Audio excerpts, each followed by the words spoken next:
Sveiki gyvi.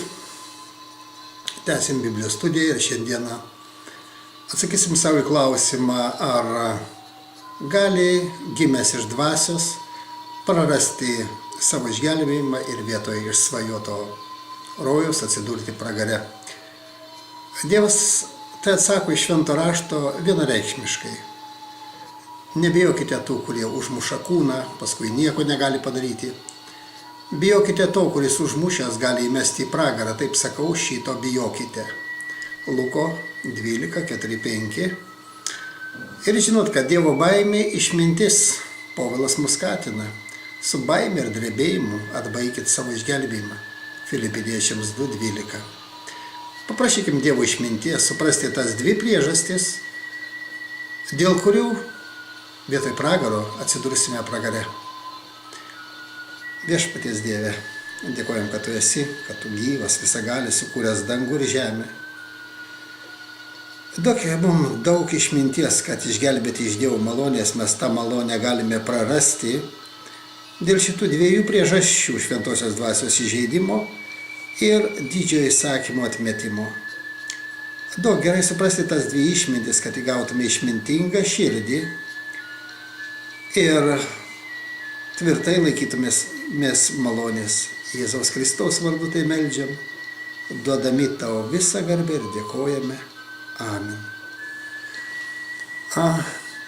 Dvi priežastys, dėl kurių Dievo vaikas gali vietoj svajoto pragaro atsidurti pragare. Pirmoje eilutėje mes, kurią paimsim už pagrindą, viešpaties įspėjimas. Nebijokite tų, kurie užmuša kūną, paskui nieko negali padaryti. Aš parodysiu, ko turite bijoti. Bijokite to, kuris gali užmušęs įmesti į pragarą. Taip sakau, šito bijokite. Kalno pamoksle viešpats kalba apie palaiminimą ir prakeikimą. Prasideda palaiminti tyraširdžiai, palaiminti romieji, palaiminti, kurie trokšta ir alksta teisumo, bet eina ir prakeikimai, kas sako beprotį, smerktinas į pragaro ugnį. Sako, tu tik pažvelgiai į moterį, kad jos susigeistum, jau svetimotariavai savo širdį, todėl išlupk akį ir tau geriau sužalotam nueiti į dangų, negu sveikam nueiti kur? Į pragarą. Tai yra atkartota. Kodėl taip yra? Kodėl pirmoji sąlyga Dievas kalba apie pragarą? Esmė tame, kad mes gimę iš dvasios, gavom šventą dvasią kaip rankpinigius, esame išgelbėti iš malonės, tai Dievo dovana, kad atliktume Dievo darbus, kuriuos mums prirengė iš anksto atlikti. Ką tai reiškia? Turime dvi prigimtis. Seną prigimtį, kurioje gyvename iki gimimo iš dvasios, ir naują prigimtį, Kristaus dvasią. Tai va toj naujoj prigimtį mes turime gyventi ir augti, kad duotume 30-eriopą, 60-eriopą, 100-eriopą vaisių. Žiūrėkit, Petras po 3 metų nukirto žmogui ausį ir pats įsigynė viešpaties 3 kartus. Kodėl? Veikia senoji prigimtis. Ir Dievas mums sako, jei kūniškai gyvenat, mirsit. Jei dvasia marinat kūno darbus, gyvensit. Tik tie Dievo vaikai, kurie dvasios vedami.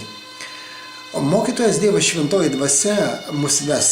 Žiūrėkit, kaip ką tik gimęs kūdikis, jo nepalieka tėvai, taip?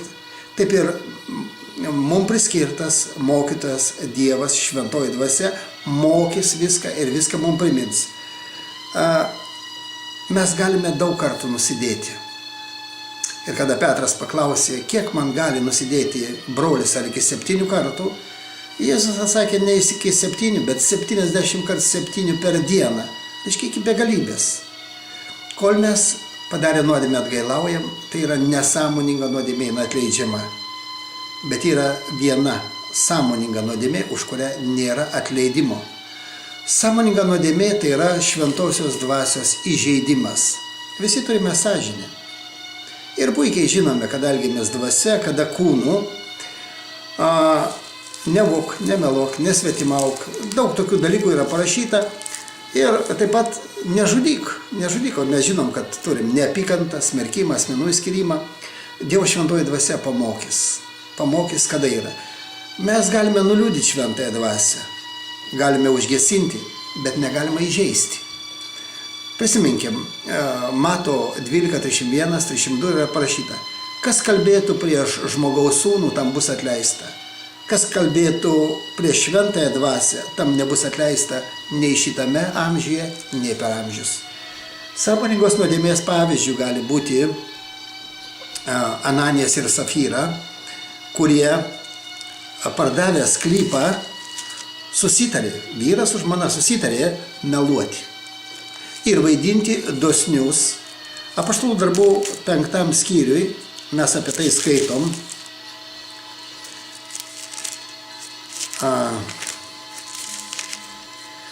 Vienas vyras vardu Ananijas su žmona Safyra pardavė nuosavybę. Ir žmonai pritariant pasiliko dalį gautų pinigų, o kitą dalį atnešė ir padėjo prie apaštalų kojų. Petras paklausė, Ananijau, kodėl šėtonas užvaldė tavo širdį, kad tu pamelavai šventai dvasiai, pasilikdamas dalį už žemę gautų pinigų? Petras paklausė, kodėl pamelavai šventai dvasiai? Mes visi turim sąžinę, kuri mums nepaklusta.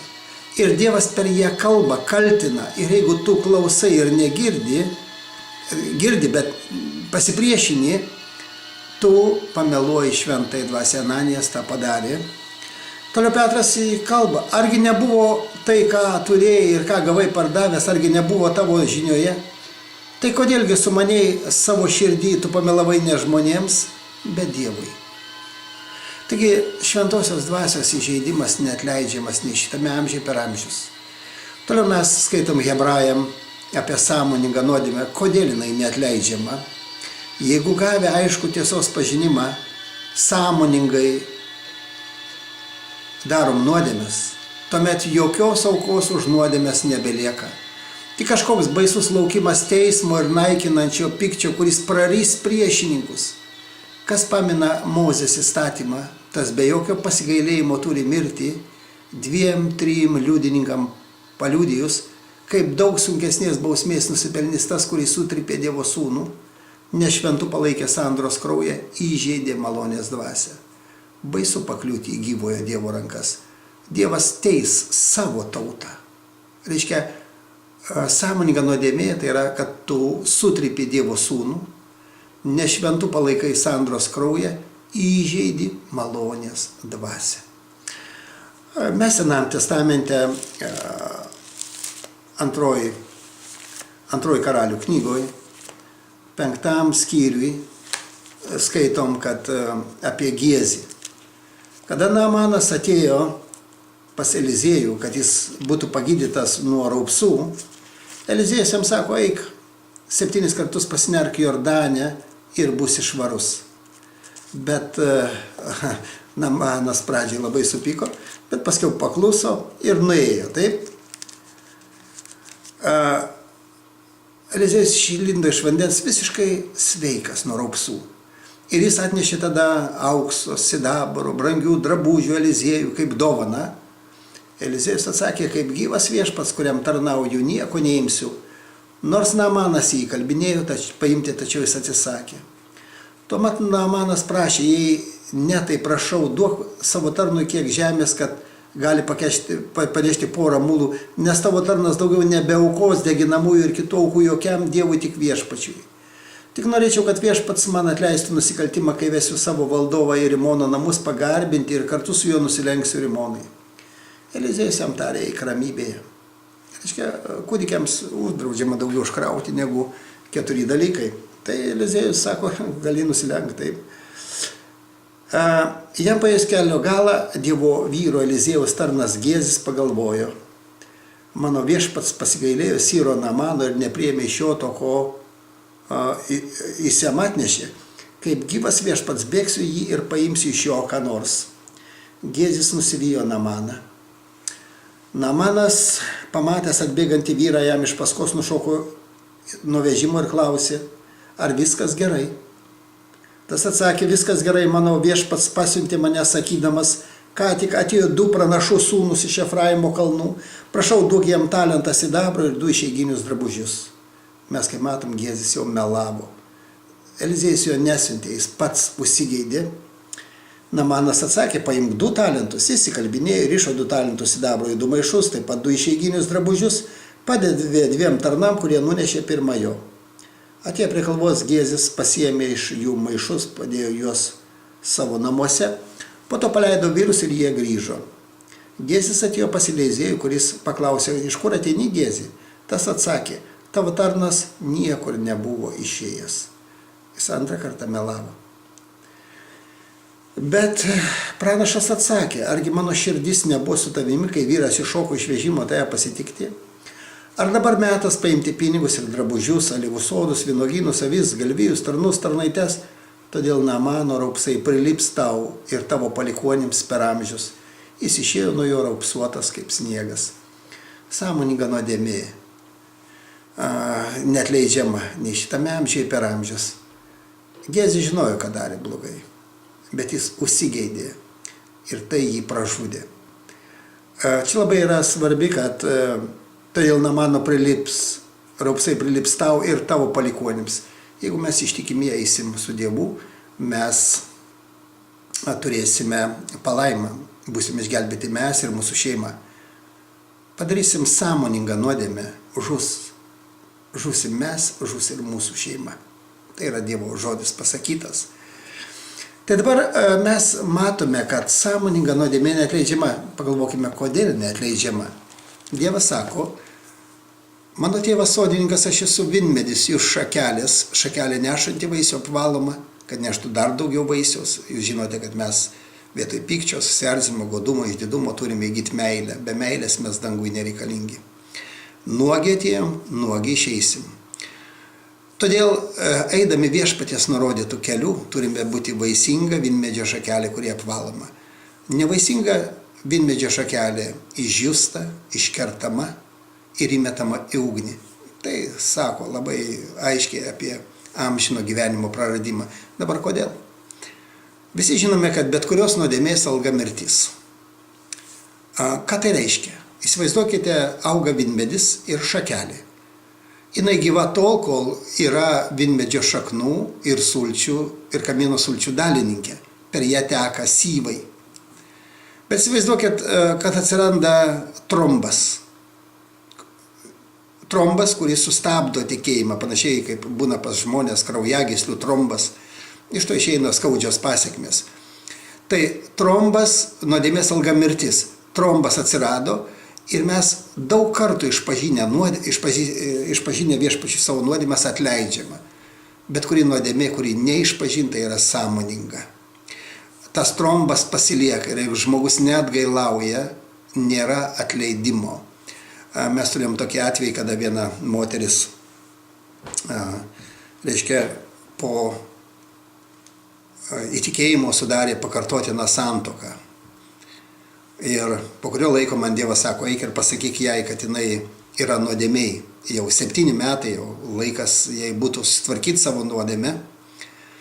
Ir aš nuėjau pas tą moterį, sesę ir sakau, viešpats man sakė, kad aš ateičiau tave, paskatyčiau suktis nuo nuodėmės. Ir jis sakom, taip, aš kada skaičiau Bibliją, Dievas man irgi tą patį pasakė. Ir aš jai sakau, tik tai tu svarbiausia neskubėk.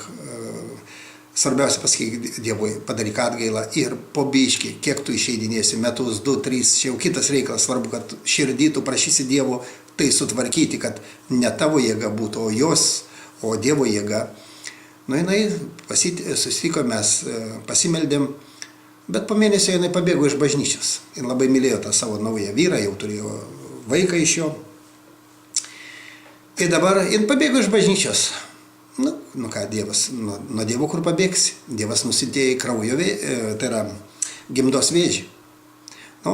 Mūsų sesės ją aplankė, ten, sako, mirties baimė, visi pergyvena. Jin pati dirbo poliklinikoje ir 2 kartus pasitikrino, šansų nėra. Ir gydytojai sako, moteriškė, operuojam gimdą. Operuoti galima, bet demano neišimsi su peiliu. Ir man Dievas vėl kartą sako, Leonidai, eik pas tą sesę, Jeigu jinai atgailaus, aš ją pagydysiu iš vėžio. Aš nuėjau pas tą sesę, dar kartą paskatinau atgailauti, jinai sutiko, mes atsiklaupėm, aš ją patepėjau aliejų, kaip viešpaties parašyta. Serga kas pasiųsta, pasikviečia bažnyčios vyresniuosius, jie pateps jūs aliejumi ir tikėjimo malda pakels ligonį, jei jis padaręs nuodėmę, jam bus atleista. Patepėm aliejų, pasveiko. Pasveiko, kitą dieną jin buvo sveika, absoliučiai pasitikrino irgi kelis kartus dėl tikrumo. Bet ta nuodėmė buvo tokia, kad jinai po kurio laiko vėl pabėgo. Porą mėnesių ar mėnesis tam praėjo ir vėl pabėgo ir galvoja, nuo Dievo pabėgsi. Nu, taip neišeina. Tada Dievas jai nusintė pamišimo dvasią, panašiai kaip karalius Saulius, kuris nusidėjo ir parašyta pirmoji Samuelio knygoje, 16 skyriuje, Dievo dvasia atsitraukė nuo Sauliaus ir Dievo siųsta piktoji dvasia kankino Saulių. Dievas nusintė pamišimo dvasią, ją uždarė giminaičiai į psichiatrinę, nu, jin ten pabuvo, išėjo, vėl išėjo, pas mumi jau nebegrįžo ir paskui mes, aš kažkartą ją sutikau vieną kartą parduotuviai, jinai atėjo, sako, va, labas, broli, kaip tu gyveni? Sako, ar tu žinai, kokie Jėzaus plaukai? Sakau, nežinau. Sako, jis ryžas. Ir labai piktas, sako, jis man pridėjo į pilvą rupūžių, gyvačių, visokių, supranti, toks piktas jisai. Na, aš matau jau visai nuvažiavus, kaip ten sako, kaip Dievas mums sako, siekite santaikos su visais, siekite šventumo, be kurio niekas neregės viešpaties. Žiūrėkite, kad kas neprarastų Dievo malonės, kad kokia karti šaknis beželdama nesuterštų daugelio, kad neatsirastų ištvirkelių ir šventenybių niekintojų, kaip Ezavas, kuris už kąsnį maisių to pardavė pirmagimio teises. Ta moteris padarė sąmoningą nuodėmę ir tai yra baisus dalykas. Tai yra baisus dalykas. Taigi, tie, kurie teigia, kad negalima prarasti išgelbėjimo, yra grinai melagiai, yra antikristai, kurie nori išimti iš mokslą, iš visą mokslą. Aš kažkada tai skaičiau Watchmano knygą, 300 puslapių, kur įrodinėja, kad amžino gyvenimo Dievo vaikas nepraras. Daug paima rašto eilučių, kad mano avis klauso mano balsą, aš pažįstu jas ir jos seka mane, aš jom duodu amžiną gyvenimą, jos nepražus per amžius. Tai yra melas, kadangi taip, jeigu tu avis, tu neprarasi, bet jeigu tu ožys, tu prarasi amžiną gyvenimą. Tu prarasi ir jeigu mes skaitysime Morkaus 9 skyrių nuo 33 eilutės, kur ten aiškiai parašyta, kad jeigu kūniškai gyvensim, mirsim. Paskaitykim. 303 eilutė. Jie atėjo Kafarnaumą, namie Jėzus jos paklausė, apie ką kalbėjotės kelyje. Jie tylėjo, mat kelyje jie ginčijosi, kuris jų didžiausias. Atsisėdus jis pasišaukė 12 ir tarė, jei kas trokšta būti pirmas, tebūnie paskutinis ir visų tarnas. Paėmęs mažą vaiką pastatė tarp jų ir apsikabinės pasakė, kas priima tokį vaiką mano vardu, tas priima mane, kas priima mane, tas ne mane priima, bet tą, kuris mane siuntė. Jonas jam tarė, mokytojau, mes matėm vieną, kuris nevaikščiojo su mumis, bet tavo vardu išvarinėja demonus. Mes jam draudėme, nes jis mūsų neseka. Jėzus sakė, nedrauskite jam, nėra tokio, kuris mano vardu darytų stebuklus ir galėtų čia pat blogai apie mane kalbėti. Kas ne prieš mus, tas už mus, kas duos jums atsigerti taurę vandens dėl mano vardo, dėl to, kad priklausote Kristui, iš tiesų sakau, jums tas nepraras savo išgelbėjimo. Kas pastumėtų į nuodėmę vieną šitų mažutėlių, kuris tiki manimi, tam būtų geriau, jei jam užkabintų ant kaklo girnų akmenį ir įmestų jūrą. Jei tavo ranka traukia tave nusidėti, nukirskė, tau geriau sužalotam įeiti į amžiną gyvenimą, negu su abiem rankom patekti į pragarą, į negestančią ugnį. Čia kalba apie pragarą. Prisiminkim, viešpats mus įspėja. Nebijokite tų, kurie užmuša kūną. Paskui nieko negali padaryti. Aš parodysiu, ko turite bijoti. Bijokite to, kuris užmušęs gali įmesti į pragarą. Taip sakau, šito bijokite. Toliau mes skaitom antrą įspėjimą ir į tavo koją traukia į nuodėmę, nukirsk ją, nes tau geriau lošam įžengti į gyvenimą, negu su abiem kojom būti įmestam į pragarą, į negestančią ugnį. Žiūrėkit, mokiniai nevogė, nesvetimavo, negirtuokliavo, o tik susiginčia ir pasmerkė. Kodėl? Jie elgėsi kūniškai. Dievas, prisiminkim, pasakė, jei kūniškai gyvenat, mirsit, jei dvasia marinat kūno darbus, gyvensit. Tik tie Dievo vaikai, kurie dvasios vedami.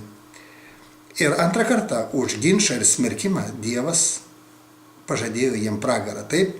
Ir trečią kartą.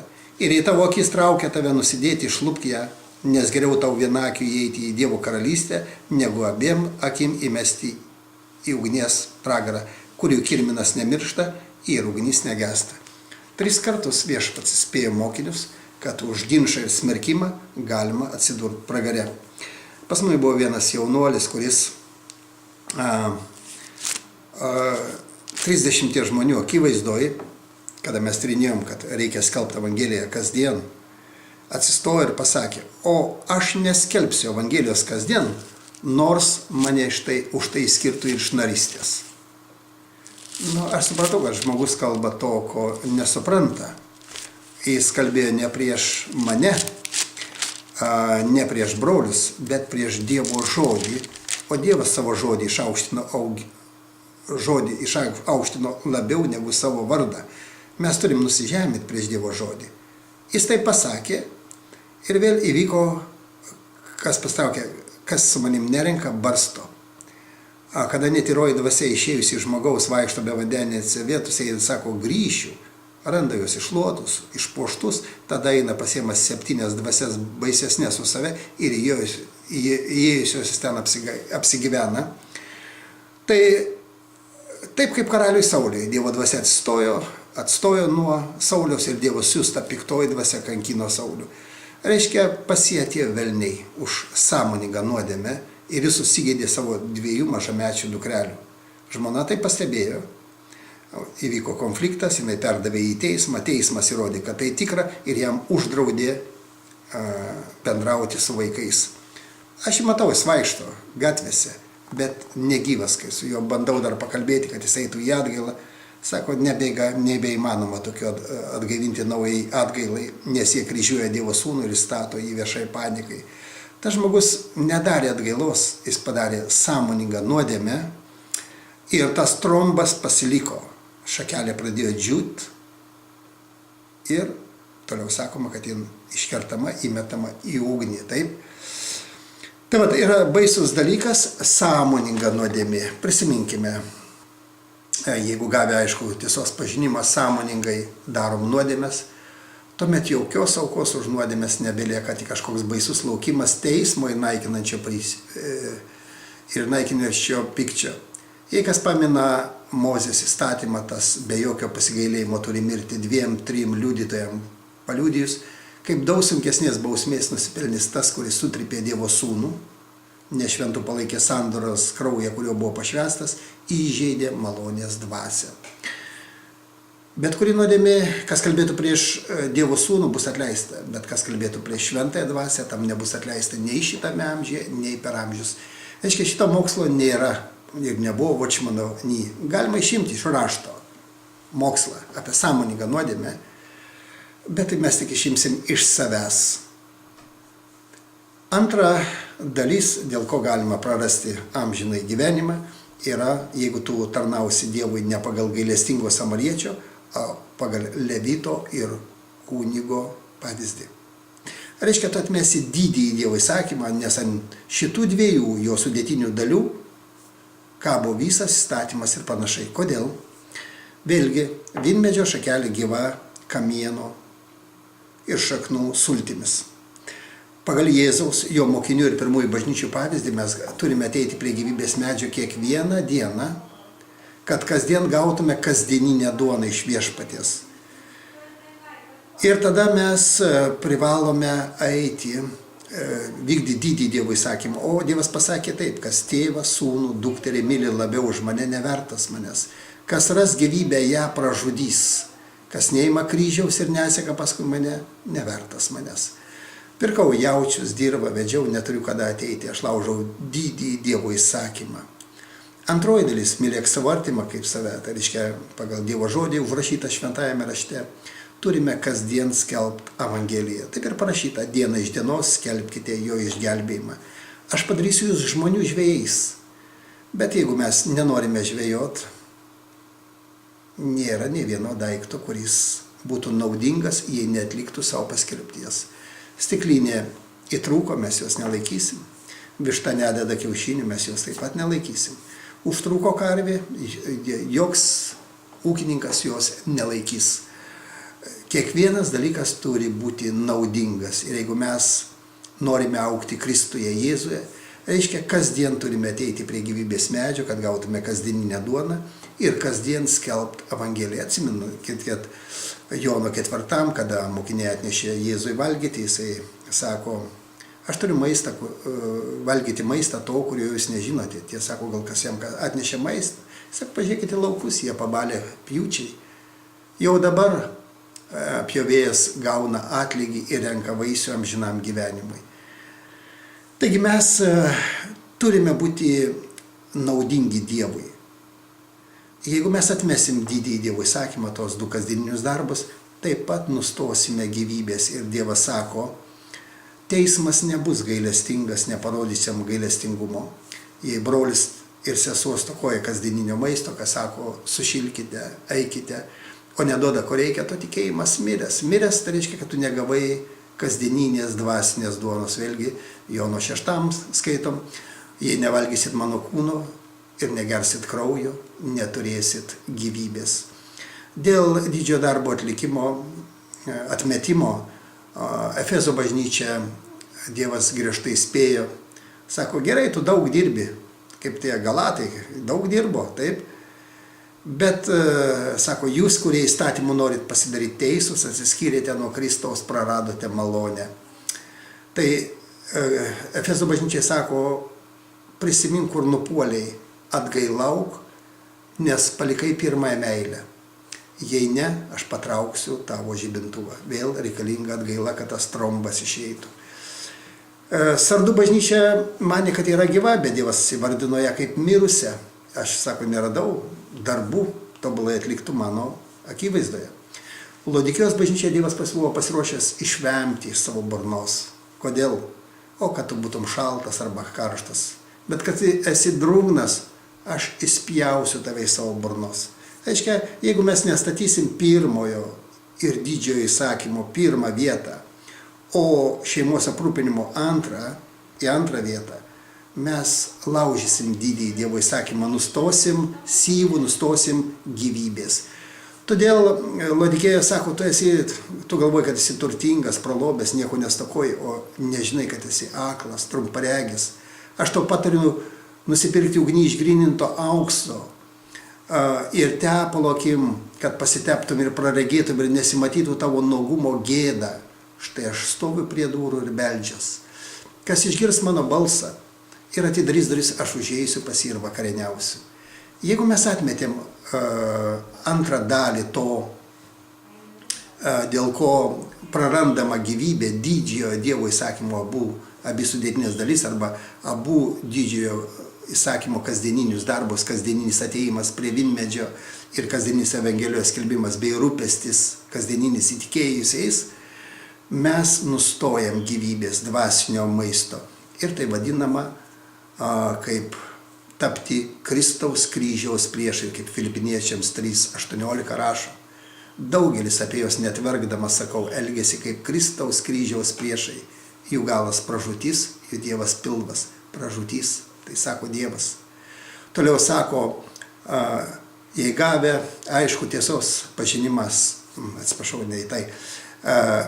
kurie tapo šventosios dvasios dalininkais ir atpuolė, tu nebeįmanoma atgaivinti naujai atgailai, nes jie kryžiuoja Dievo sūnų ir įstato į viešai panikai. Reiškia, atmetę abu didžiojo įsakymo darbus, kur yra mityba, mes esam kaip ta vynmedžio šakelė, kuri nustojo kamienų ir šaknų sulčių ir pradėjo vysti Tikėjimas be darbų miręs. Taigi, apibendrinkime. Yra dvi priežastys, dėl ko gali prarasti gimęs iš dvasios žmogus išgelbėjimą. Pirma, tai yra sąmoninga nuodėmė, kuri kaip trombas, sąmoninga tai neišpažinta. Nuodėmė, su kuria nekovojama ir neprašoma išminties. Jinai kaip trombas atskiria vynmedį nuo šakelės, jinai pradeda džiūti. Ir antras yra, kada tu atmeti abu didžiojo Dievo įsakymo darbus, tai yra kasdieninį siekimą ateiti prie vynmedžio. Tėvas sūnų myli labiau, perka jaučius, dirba vedėjai. Ir Dievas sako, kas ras savo gyvybę, ją pražudys. Reiškia, tu prarandi, tie syvai nustoja tikėti per tave. Tikėjimas be darbų miręs. Taigi, būkime išmintingi. Dievas sako, Dievo baimė yra išminties pradžia. Taigi, statykim savo amžinąjį būstą ant olos, būkime išmintingi statytojai, bet ne ant smėlio. Būkime išmintingų mergaičių tarpe, kurios eina į vestuvių pokelį su uždegtais žibintais, kad jie eitų ir džiaugtųsi amžinąją palaimą. Bet nebūkime tarp kvailų mergaičių, kurios eina su užgesusiais žibintais, teikdami savo, kad jie yra išgelbėti iš malonės be jokių darbų. Tai yra netiesa. Ir tos dvi sąlygos, kurios užrašytos šventajame rašte, jų neišimsi, nepanaikysi, gali tik save apgauti. Jokūbas sako, neapgaudinėkite patys save. Kas yra klausytojas, bet nevykdytojas, apgaudinėja pats save. Paprašykim Dievo išminties. Dėkojame Viešpatie, kad tu esi, kad tu gyvas, kad tu visagalis Dievas. Tavo kraujas te dengia visas nuodėmes. Daug mums suprasti apie dvi priežastis, dėl kurių galima prarasti išgelbėjimą. Tai yra pasipriešinimas šventai dvasiai, jos ignoravimas, kada jinai tau kalba per sąžinę. Ir antras, kada tu tarnauji Dievui ne pagal gailestingo samariečio atlikdamas du kasdieninius darbus, o pagal levito ir kunigo. Duok išminties tai suprasti ir bijoti. Duok įvykdyti, kaip pasakė apaštalas Paulius, su baime ir drebėjimu atbaikite išgelbėjimą. Duok gerai mums suprasti tavo žodį, nebijokite tų, kurie užmuša kūną, paskui nieko negali padaryti. Aš parodysiu, ko turite bijoti. Bijokite to, kuris užmušęs gali įmesti į pragarą. Taip sakau, šito bijokime. Viešpatie, duok suprasti tai. Įrašyk, duok išminties Jėzaus vardu. Amen.